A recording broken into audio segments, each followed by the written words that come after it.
नमस्कार दोस्तों, मैं टोकेश्वर साहू और आप देख रहे हैं हमारे बस्तर यू चैनल।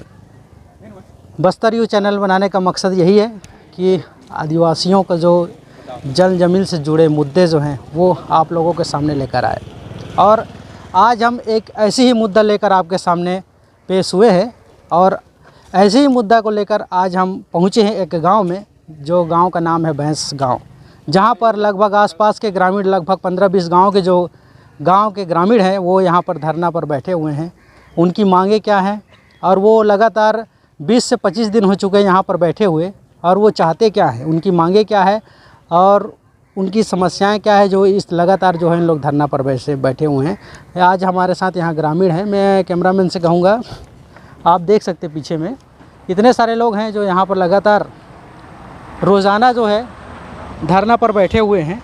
और इनकी जो मांग है हम इनसे भी जानने की कोशिश करेंगे कि इनकी प्रमुख मांगे क्या हैं और ये क्या चाहते हैं, और इतने दिनों से इन लोग क्यों हड़ताल पर बैठे हुए हैं और कितने दिन तक इनकी हड़ताल जारी रहेगी।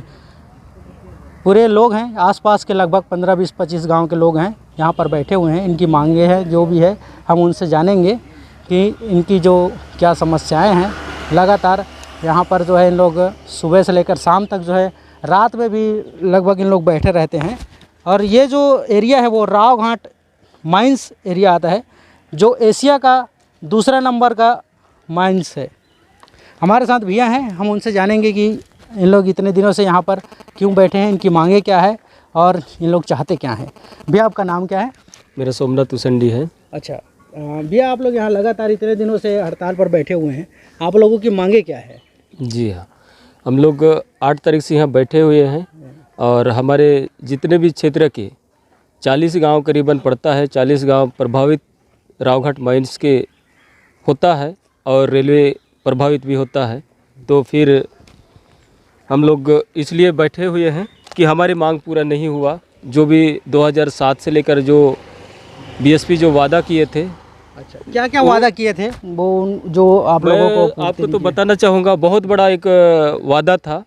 एक सबसे बड़ा, इस क्षेत्र को मच्छरदानी बांटूंगा बोला था। अच्छा। वो भी पूरा नहीं हो पाया। ये बहुत बड़ा वादा है। अब सोच समझते हो कि क्या हम ऐसे बताएं कि मतलब इस क्षेत्र के लोगों को जो लॉलीपॉप खिला के ना इनको वो करना चाहते हैं, लेकिन हम ऐसा नहीं है कि हम हमारे जो जल जंगल ज़मीन का अधिकार है तो हमको मिलना चाहिए। हमारे ज़मीन जाएगा तो हम कहाँ जाएंगे?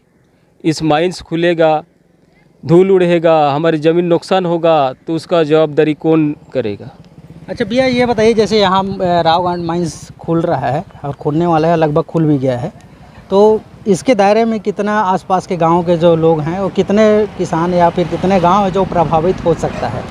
इसमें तो आपको बताना चाहूँ कि पहले क्या है, बीएसपी 2002-07 में जब इन लोग बोले थे कि 60 किलोमीटर दायरे पे हम लोग ग्राम गोद लेंगे और ग्राम प्रभावित क्षेत्र लेंगे। उसके बाद 1 साल के बाद घटना चालू हो गया, 50 किलोमीटर दायरे पे लिए, फिर उसके बाद 40 किलोमीटर में लिए, फिर 30 किलोमीटर में लिए, उसके बाद 25 किलोमीटर दायरा में लिए। अब घटते घटते 10 किलोमीटर के दायरे पे हुआ था। अब उससे भी घट के अब मात्र 5 किलोमीटर दायरे पे गांव को लिए उन लोग बोल रहे हैं कि हम लोग इसी गांव का विकास करेंगे, लेकिन उस गांव का भी विकास नहीं हुआ। तो इसलिए हम लोग मतलब ना पूरा क्षेत्रवासी इसमें अपना जल जंगल ज़मीन के अधिकार के लिए हम लोग बैठे हुए हैं। शासन प्रशासन से निवेदन वही कर रहे हैं, वन संसाधन पट्टा है, तेंदुपत्ता का है, 4 चिरौंजी है, जो भी हम लोग को जो मिलता है वो नुकसान हो रहा है। हम ये पहाड़ जब खुलेगा तो हमको बहुत सारा नुकसान होगा और इसीलिए हम लोग यहाँ पर बैठे हुए हैं। और साथ में ये जो रोड का चौड़ीकरण जो बोला था, लिखित में दिया था, अब हमको पूरा जनता को बगैर पूछे इस रोड में फिर से माइनिंग गाड़ी चालू कर दिए। तो ये बहुत दुख की बात है कि जनता बेवकूफ़ टाइप यहाँ बैठे रहती है और शासन के अधिकारी लोग मज़ा मार रहे हैं कुर्सी में बैठकर।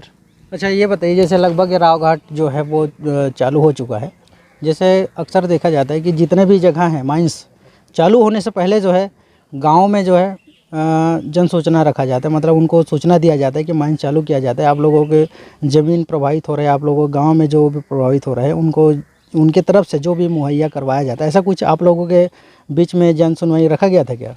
नहीं, हमारे क्षेत्र में 2006 में जन सुनवाई हुआ था, लेकिन वो जब गांव-गांव में करना था, लेकिन गांव में नहीं किए। इन लोग जनप्रतिनिधि लोग मिलके, कुछ लोग बाहरी व्यक्ति होकर, कुछ एक अंतागढ़ में जन सुनवाई किए और दूसरा नारायणपुर में किए, और उसमें हमारे प्रभावित क्षेत्र के लोग कोई भी शामिल नहीं था। और इसको हम लोग घोर विरोध करते हैं, क्योंकि हमारे जिस क्षेत्र में माइंस हो, चाहे कोई खदन हो, खुला जाता है, तो उस गांव प्रभावित क्षेत्र के लोगों को ग्राम सभा लेना चाहिए।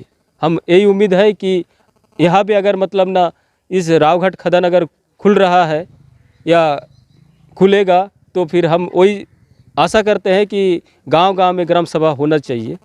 तभी हम समस्याओं को जानना चाहिए, वही समस्या को जानना चाहिए। तभी जब तक हमारे लोकल लोगों को नहीं पूछेगा और लोकल लोगों से बातचीत नहीं करेगा, जब तक हम यहाँ से हटेंगे नहीं, ना हम इसको खोलने देंगे। अच्छा, हड़ताल तब तक जारी रहेगा? सब तक जारी रहेगा। अच्छा भैया, आपने एक बात बोला कि यहाँ जो है रास्ते का जो सड़क है उसका चौड़ीकरण होना चाहिए। हम लोग भी जब आ रहे थे तो हमको भी आभास हुआ, महसूस हुआ कि रास्ता जो है काफ़ी सकरा हुआ है, क्योंकि अगर इस रास्ते पर माइंस की गाड़ियाँ चलती हैं, डिप्पर चलती है, हाईवा चलती है, तो फिर दूसरे गाड़ी यहाँ से गुजर नहीं पाएंगे, और मोटरसाइकिल हो या फिर दूसरे कोई भी गाड़ियाँ हो तो दुर्घटना होने की काफ़ी ज़्यादा संभावना बनी रहेगी। तो आप लोगों ने कभी सड़क चौड़ीकरण की इससे पहले कभी और मांग किया था? इसके पहले हम लोग 1 साल पूर्वज में मतलब हम लोग बैठे थे रोड में, और 4 से 5 दिन चक्का जाम था। अब फिर से उस समय जब 30 से 35 लोग का एक्सीडेंट हुआ था इसी रोड पे, उसका जवाबदारी कौन रहेगा? ऐसा करके हम लोग ना इस रोड में आंदोलन किए थे।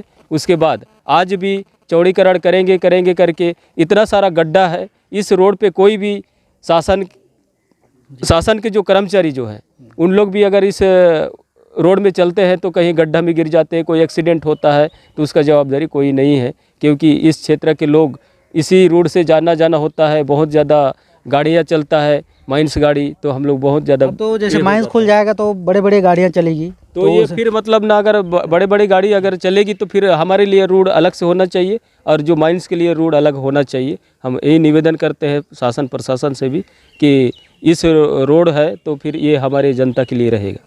ठीक भैया, इतने दिनों से आप लोग यहाँ बैठे हुए हैं, प्रशासन की ओर से कोई आप लोगों को यहाँ पर आए हैं कि आप लोगों की मांगे क्या है जानने का कभी ऐसा कोशिश किए हैं कोई प्रशासन अधिकारी वगैरह? प्रशासन अधिकारी लोग तो बस मोबाइल से ही मतलब बात करते हैं कि क्या मांग है। जब स्पॉट में आएंगे तभी जनता की मांग सुनना चाहिए। ऐसा नहीं है कि नियम के आधार पे वो शासन के प्रशासन के लोग हैं, वो आना चाहिए कि जनता का क्या मांग है वो सुनना चाहिए, लेकिन वो भी नहीं होता है कि इन लोग मतलब कुर्सी में बैठ के अपना काम निभाते हैं। अच्छा भैया, एक भाई से हम बात कर रहे थे तो वो बोल रहे थे कि किसी गांव में बीएसपी के कोई अधिकारी या फिर कोई गया हुआ था, तो उन्होंने जो है गांव वालों के खिलाफ में कुछ बातें वगैरह भी किया था, ऐसा कुछ?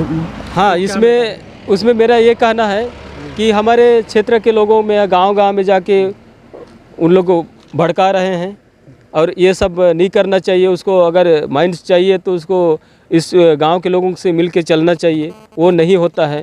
कुछ लोगों पे पिछले साल जो अनुपम बिष्ट ने जो बोला गया है कि कुछ लोगों को धमकी दिया, जैसे कुछ लोगों को गुड़िया वालों को दिए, कुछ लोगों को बयासाल बट वालों को दिए थे और पुलपड़ वालों को दिए थे। ऐसा ना देना चाहिए, जबकि अगर उसको माइंड से चाहिए तो उसको जनता के साथ मिलकर चलना चाहिए कि इसके खिलाफ में तो जनता बैठी हुई है। आज उसके लिए ना इन लोग बैठे हैं तो उसके कार्रवाई जनता करेगी, और उस ऐसे अधिकारी लोग इस रावघाट माइंस में और इस क्षेत्र में नहीं होना चाहिए। उसको ट्रांसफ़र सीधा कर देना, तत्काल होना चाहिए। अच्छा भैया, आप लोग जैसे ये बोल रहे हैं कि उनके धमकी चमकी दिया गया, उनके साथ दुर्व्यवहार भी ऐसा किया गया, ऐसा आप लोगों का कहना है, तो आप लोगों ने इसके शिकायत विकायत या फिर थाने में या फिर किसी जगह शिकायत विकायत जैसे कलेक्टर हो या फिर किसी से? हाँ, इसका हम लोग ने सबसे पहले कि अपने गाँव ग्राम सभा में शिकायत डाले, शिकायत ग्राम सभा में पारित हुआ, तो फिर उसके बाद ना हम लोग फिर जनजाति आयोग को दिए, फिर थाना को दिए थे, फिर मंत्रालय को भेजा हुआ था, फिर भी आज तक साल भर हुआ लेकिन कोई कार्रवाई नहीं हुआ। तो फिर हम लोग अभी उग्र आंदोलन, इसके लिए भी हम लोग बाध्य हैं कि मतलब उग्र आंदोलन करने के लिए। आने वाले समय में इसके लिए भी आप लोग उग्र आंदोलन कर सकते हैं। अगर वो यहाँ से ट्रांसफ़र नहीं होगा तो फिर उसके लिए हम हड़ताल बैठेंगे अलग से। अच्छा, वो जब तक रहेंगे तब तक आप लोग आक्रोशित रहेंगे, क्योंकि आप लोगों के खिलाफ में मतलब कई प्रकार की बातें कोई भी हमारे क्षेत्र में ना कोई भी इसके रहते हुए तो कोई भी खुलने बिल्कुल नहीं देंगे।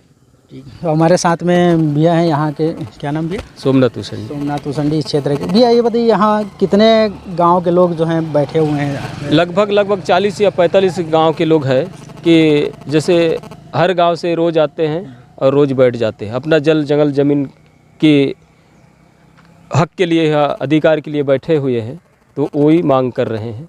भैया हम कुछ दिनों से देख रहे हैं कि मौसम अपना जो है मिजाज बदला हुआ है, बारिश हो रहा है और कई जगह आंधी तूफान, पेड़ पौधे गिरने के भी समाचार आए दिन न्यूज़ में देख रहे हैं। आप लोग उसके बावजूद भी यहाँ पर बैठे हैं, तो कोई ऐसी समस्या बारिश में भी बैठे? वो तो समस्या बहुत आते जाती है, उस समस्या से हमको कोई फ़र्क नहीं पड़ने वाला, क्योंकि हमारे जो आदिवासी है वो जंगल का रक्षा करने वाला, वो जंगल में ही सो जाता है, जंगल में अपना रोजी रोटी जो कमाता है, जो खाता है, उससे हमको कोई प्रभाव नहीं पड़ता। लेकिन यही है, मांग है, तो हमारे जो मतलब जो समस्या है उसको समाधान करना चाहिए बगैर पूछे। इस क्षेत्र में जो हनन हो रहा है वो गलत हो रहा है, वो सही नियम पे होना चाहिए। ग्रामीणों को कहना है कि चाहे बारिश हो, चाहे धूप हो, चाहे ठंड हो, चाहे कुछ भी हो, ये लोग जो है अपनी मांगों को लेकर यहाँ पर दिन और रात जो है डटे रहेंगे। जब तक इनकी मांग पूरी नहीं होती तब तक ये धरना स्थल को छोड़ने वाले नहीं हैं। आप हमारे चैनल को अगर सब्सक्राइब नहीं किए हैं तो सब्सक्राइब कीजिए और हमारे वीडियो को जितना ज़्यादा हो सके उतना ज़्यादा शेयर कीजिए। उससे पहले मैं आप लोगों को दिखाना चाहूँगा कि आप देख रहे हैं कि किस प्रकार से यहाँ पर ग्रामीण बैठे हुए हैं। सुबह से जो है ग्रामीण यहाँ पर आ जाते हैं और भैया यहाँ जैसे खाने वाने की कैसे करते हैं? फिर जैसे सुबह से आ जाते हैं तो हम लोग यहाँ पर खाने की कैसे व्यवस्था, अपना खुद की व्यवस्था करते हैं, किसी से हम मतलब वो नहीं करते, क्योंकि यहाँ व्यवस्था लेके आते हैं, चाहे धूप हो, चाहे पानी हो, चाहे बरसात हो, चाहे जो भी हो, हम लोग यहाँ पर डटे रहते हैं। धूप में भी कई लोग बोलते हैं कि हमको धूप हुआ या छाँव चाहिए या सब चाहिए, लेकिन शासन से भी यही हमारा अनुरोध है, जब इतना जंगल काट रहे हैं तो उनको भी तो छाँव चाहिए ना। बिल्कुल, गाड़ी खड़े करेगा उसके लिए भी छाँव चाहिए ना, तो पुलिस वाला रहेगा उसके लिए भी छाँव चाहिए ना, सबको छाँव चाहिए। तो इस क्षेत्र के देख इतना बड़ा जंगल जो कटाई हो रहा है, कई जगह पे शासन के लोग उसको बिना ग्राम सभा ना कुछ बगैर इन लोग काटा जा रहा है। तो फिर जो गांव का जो लोग हैं उनसे ना बिल्कुल कभी पूछते नहीं है, अब उन लोग अपने से वो करके काटते हैं। तो हमारे साथ में भैया ग्रामीण यहाँ के थे, तो देख रहे हैं आप लगभग 40 से 45 गांव के लोग यहाँ पर प्रतिदिन जो है धरना पर बैठे हुए हैं। और इनकी मांग जो है ये है कि यहाँ जो राव घाट है, राव घाट माइंस जो है चालू होने वाला है और लगभग चालू हो चुका है, तो उससे जितने भी प्रभावित गाँव हैं तो उनको जो है मूलभूत सुविधा मुहैया करवाया जाए। इनकी मांग जो है जायज़ है और इनकी मांग इनको जो है पूरा होना चाहिए। आप हमारे चैनल को सब्सक्राइब कीजिए और जितना ज़्यादा हो सके इस वीडियो को शेयर कीजिए। धन्यवाद। जय हिंद।